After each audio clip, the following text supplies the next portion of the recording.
வணக்கம். இன்றைய நேரம் காலையிலே தேநீர் கடையிலே தேநீர் அருந்தும்போது அந்த கடையிலே ஒரு பேப்பர் கீழே கிடந்தது. நியூஸ் பேப்பர், இன்றைய தின நாளிதழ்.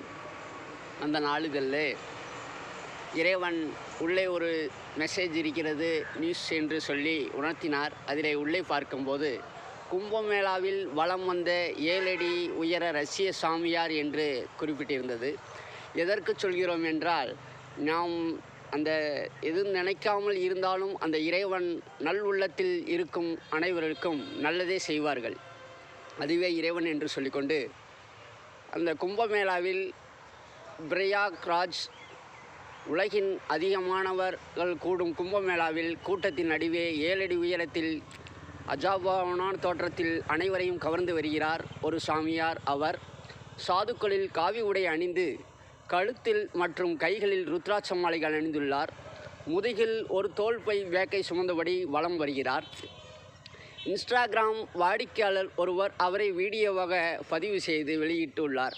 அதில் அவரது பெயர் ஆத்ம பிரேம் கிரி என்று தெரிய வந்துள்ளது. பல யோகாசனங்களை செய்து உடலை கட்டுமஸ்தாக பராமரிக்கும் அவர் ரஷ்யாவை பூர்வீகமாக கொண்டவர். தற்போது நேபாளத்தில் வசித்து வருகிறார். இந்து மதத்தை பற்றி அறியும் ஆவலால் தனது கற்பித்தல் பணியை விட்டுவிட்டு 30 ஆண்டுகளுக்கு மேலாக சாமியாராக வலம் வருவதாக தெரிவித்துள்ளார். இதுவே இறைவன் என்று சொல்லிக்கொண்டு அந்த நேரத்திலே அவர் கற்பித்தல் பணிகள், தன்னுடைய ஆசிரியர் பணியை விட்டுவிட்டு அந்த ரஷ்யாவில் இருந்து வந்து அவர் இந்த கும்பமேளாவில் அனைவருக்கும் நல்லதே நடக்க வேண்டும் என்று சொல்லிக்கொண்டு உலக நாடுகள் அனைத்தும் ஒற்றுமையாக இருக்க வேண்டும், அனைவருமே நல்ல ஒரு தீவிரவாதம் அல்லாத நாடாக இருக்க வேண்டும், எல்லோரும் நல்லதே இருக்க வேண்டும் என்று சொல்லி அவர் இந்த பயணத்திலே நல்லபடியாக இருக்க வேண்டும். தாய்மண்ணே வணக்கம்.